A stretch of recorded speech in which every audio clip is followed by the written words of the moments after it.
मोदी जी ने अपने हाथ से नोएडा एयरपोर्ट का उद्घाटन कर दिया है। पहली कमर्शियल फ्लाइट अब उड़ गई है।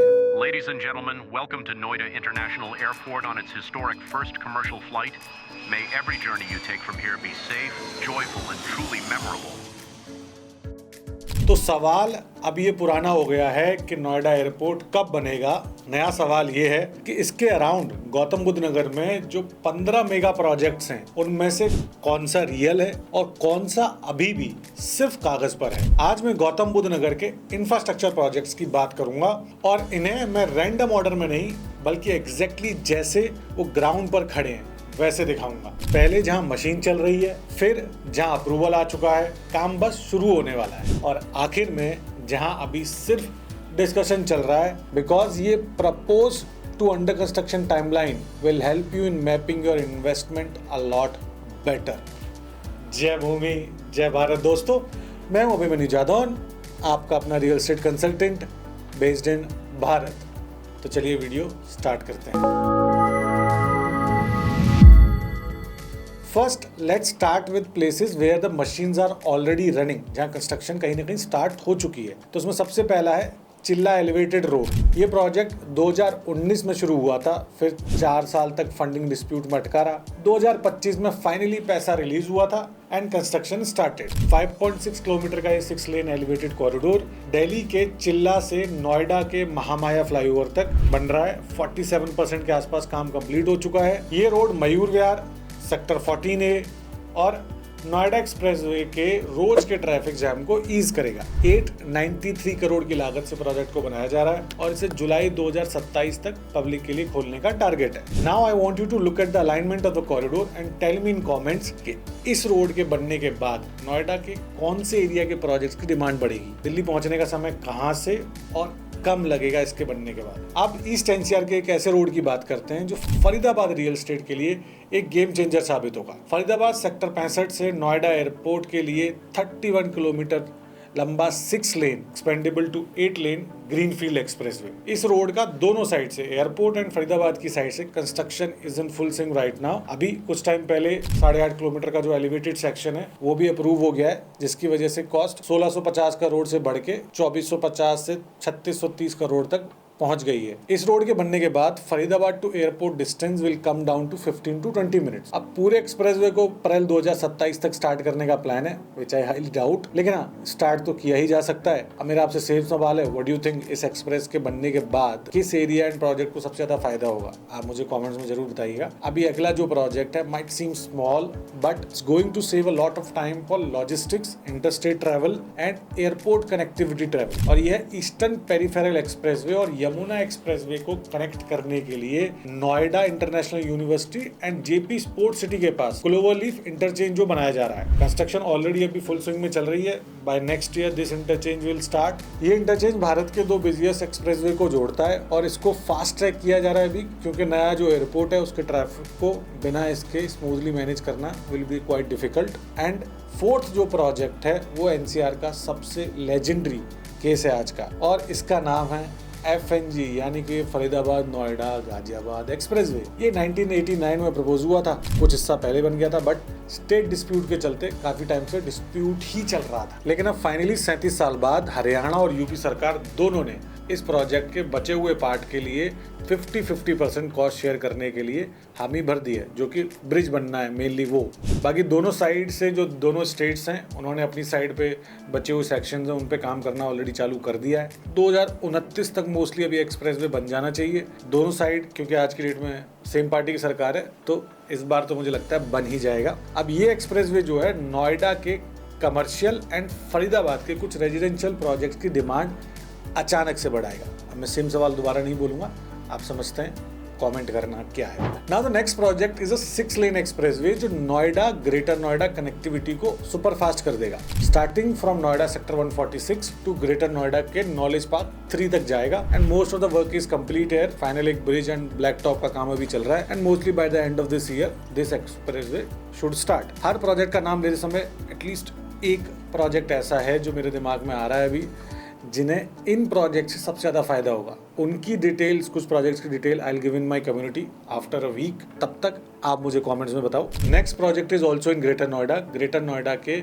130 मीटर जो वाइड रोड है उसका एक्सटेंशन ग्रेटर नोएडा वेस्ट से सीधा येड़ा इकोसिस्टम तक एंड देन नोएडा एयरपोर्ट तक होगा। अब जो ये एक्सटेंशन है उसका काम अभी फाइनली पेपर से निकल के कुछ आगे निकल के आया है। जिन सेक्शंस पे अभी जो काम होना है वहाँ पे अभी लैंड एक्विजिशन को मंजूरी मिल गई है गवर्नमेंट से। अब ये जो रोड है इस पूरे कॉरिडोर का सेंट्रल स्पाइन है अगर मैं देखूँ तो। अब ये जो पूरा रोड अगर मैं देखूँ तो ग्रेजुअली ही एक्सपेंड करेगा, बिकॉज यहाँ जो है आज सबसे बड़ा चैलेंज है कि जो गाँव के एरियाज में छोटे छोटे लैंड पैचेज हैं और वहाँ पे इंक्रोचमेंट्स भी हो रखी हैं, तो उनको क्लियर कराना पड़ेगा। तो आप ये मान के चलो कि इनिशियल प्रोसेस जो है वो स्लो होगा, लेकिन हाँ, जो अथॉरिटी और जो गवर्नमेंट है, यूपी गवर्नमेंट जिस स्पीड से एयरपोर्ट के आसपास के इंफ्रा पे अभी काम कर रही है, तो मैं ये मान के चल रहा हूँ कि ये प्रोजेक्ट भी स्पीड से आने वाले समय में मूव करेगा। डेडलाइन अभी नहीं दे सकता, वो थोड़ा सा मुश्किल है। अब ये जो प्रोजेक्ट्स थे, ये जो 6 प्रोजेक्ट जिनकी मैंने बात की, जहाँ कहीं ना कहीं मशीन, पिलर, ब्रिज या लैंड एक्विजिशन का काम चल रहा है, कुछ ना कुछ आज बेसिकली इन प्रोजेक्ट्स में आज जमीन पे चल रहा है। अब हम चलते हैं दूसरे स्टेज पर जहाँ अप्रूवल आ चुका है, काम बस शुरू होने वाला है। ये वाला सेक्शन सबसे ट्रिकी है क्योंकि यहाँ सब कुछ अप्रूव्ड सुनाई देता है, लेकिन अप्रूवल और ऑपरेशनल में फर्क समझना ही आपके लिए सबसे जरूरी है इस पूरी वीडियो में। तो नेक्स्ट प्रोजेक्ट है एक्वा लाइन एक्सटेंशन एंड एक नई मेट्रो लाइन का काम भी अभी नोएडा में स्टार्ट होने वाला है। इसको मैं 2 हिस्सों में बताता हूँ। पहला है बोटेनिकल गार्डन से सेक्टर 142 तक नोएडा एक्सप्रेसवे की पैरेलल की मेट्रो लाइन 11.56 किलोमीटर लंबी होगी और इसी साल फरवरी में सेंट्रल की अप्रूवल इसको मिल चुकी है। और दूसरा प्रोजेक्ट है ग्रेटर नोएडा के डिपो से लेके बोड़ाकी तक सिर्फ 2.6 किलोमीटर लंबी लाइन है। ये जुलाई 2025 में ही ये क्लियर हो गई थी। एनएमआरसी ने अभी दोनों के लिए जनरल कंसल्टेंट जो है अपॉइंट करने के लिए बिड्स मांगी हैं। इसका मतलब सिंपल सा बनता है कि इंजीनियरिंग डिजाइन बन चुकी है, अब टेंडरिंग स्टेज में प्रोजेक्ट जा चुका है। बोटेनिकल गार्डन वाली जो लाइन है वो बहुत इंपॉर्टेंट है क्योंकि वहां से आप दिल्ली मेट्रो की जो ब्लू और मैजेंटा लाइन है उस पर स्विच कर सकते हैं, जिससे आप सीधे आईजीआई एयरपोर्ट तक जा सकते हैं from Noida to IGI airport. Now the next project is Gurgaon Faridabad Noida RRTS. NCRTC ने डीपीआर फाइनलाइज करके जून 2026 में हरियाणा और यूपी दोनों गवर्नमेंट्स को सबमिट कर दिया था। कॉस्ट और लेंथ के नंबर्स अभी थोड़े अलग अलग है क्योंकि रिपोर्ट्स में अलग अलग दिए हुए हैं। कहीं 61 किलोमीटर का 15,000 करोड़ दिया है, कहीं 64 किलोमीटर का फिगर है जो हरियाणा असेंबली में आया था। अब जब तक फाइनल डीपीआर पब्लिकली लॉक नहीं हो जाता, एग्जैक्ट नंबर्स ये ऊपर नीचे चलते रहेंगे। जो पक्का है अभी वो ये है कि कंस्ट्रक्शन दिसंबर 2026 तक शुरू करने का टारगेट जो है वो अथॉरिटीज ने लिया है और कंप्लीशन वो 2031 तक बोल रहे हैं। Now this is a very big project and very important for Noida airport and आपका फरीदाबाद, गुड़गांव एंड नोएडा ट्रैवल के लिए। लेकिन सबसे बड़ा जो चैलेंज इस प्रोजेक्ट में आएगा वो है हरियाणा और यूपी के बीच फंडिंग रेशियो को फाइनलाइज करना और 10,102 करोड़ के सॉफ्ट लोन को सिक्योर करना। अब एयरपोर्ट के लिए जरूरी है और इलेक्शन भी आ ही रहे हैं, तो इस काम में भी ज्यादा टाइम मेरे हिसाब से नहीं लगना चाहिए। ये भी सुपर फास्ट तरीके से ही अभी तो मूव करेगा। Next project is Ghaziabad greater Noida जेवर आरआरटीएस। इस प्रोजेक्ट में भी काफी ट्विस्ट आए थे जो शायद आपको नहीं पता होगा। जो गाजियाबाद जेवर आरआरटीएस है उसका डीपीआर अप्रैल 2024 में सबमिट हो गया था, लेकिन दिसंबर 2025 में सेंट्रल मिनिस्ट्री ने अथॉरिटीज को अलाइनमेंट रिकंसिडर करने को बोल दिया। आरआरटीएस गाजियाबाद से नहीं, दिल्ली के सरायकाले खां से शुरू करो। 2-3 महीने काफी कंफ्यूजन रहा, लेकिन मार्च 2026 में येड़ा ने कंफर्म किया कि कॉरिडोर अपने ओरिजिनल गाजियाबाद वाले जो रूट है उसी पे चलेगा। 22 स्टेशन बनेंगे और उस पे 180 किलोमीटर की स्पीड से ट्रेन दौड़ेगी और 72.4 किलोमीटर के कॉरिडोर की इसकी जो कॉस्ट है वो लगभग 20,360 करोड़ के आसपास आएगी। लेकिन सेंट्रल गवर्नमेंट की जो अभी फाइनल सैंक्शन है वो अभी भी इस पे बाकी है, which might come in this financial year, so let's hope. Now the next project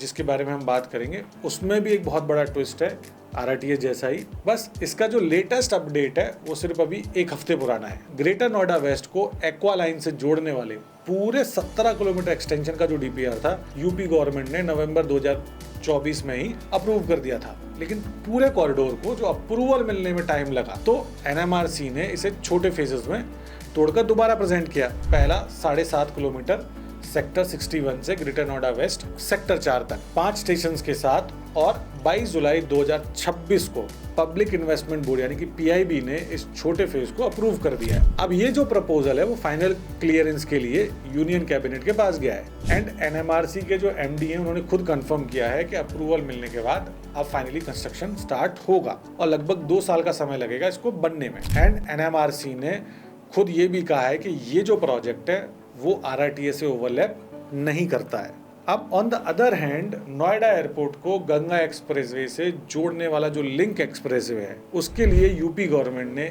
1204 crore already release कर दिए हैं लैंड एक्विजिशन के लिए। इस एक्सप्रेसवे के लिए टोटल 740 एकड़ चाहिए 56 गांवों से और इसमें से लगभग 230 एकड़ यानी कि 93 हेक्टेयर ऑलरेडी एक्वायर हो चुका है। 74 किलोमीटर लंबा ये कॉरिडोर बुलंदशहर के सयाना से शुरू होकर यमुना एक्सप्रेसवे के सेक्टर 21 तक जाएगा फिल्म सिटी के पास, जिसका टोटल कॉस्ट लगभग 4000 करोड़ के आसपास आएगी। Next project is Bodaki multi modal logistic hub. ये 176 हेक्टेयर्स का मैसिव हब है जहां रेलवे, आईएसबीटी और मेट्रो साथ चलेंगे। Scale of this project is even bigger than new Delhi railway station. यहाँ एक इम्पॉर्टेंट फर्क समझिए, ये हब खुद अभी कंसल्टेंट अपॉइंटमेंट स्टेज में है, मतलब शुरुआती प्लानिंग, लेकिन उसे जो कनेक्ट करने वाला 2.6 किलोमीटर का मेट्रो एक्सटेंशन है वो ऑलरेडी टेंडरिंग स्टेज में पहुंच चुका है, तो कनेक्टिविटी हब से पहले बन सकती है। अब इसका जो कंप्लीशन है वो 2030 रखा गया है, लेकिन इतने बड़े स्केल का प्रोजेक्ट है, रेलवे स्टेशन, आईएसबी, मेट्रो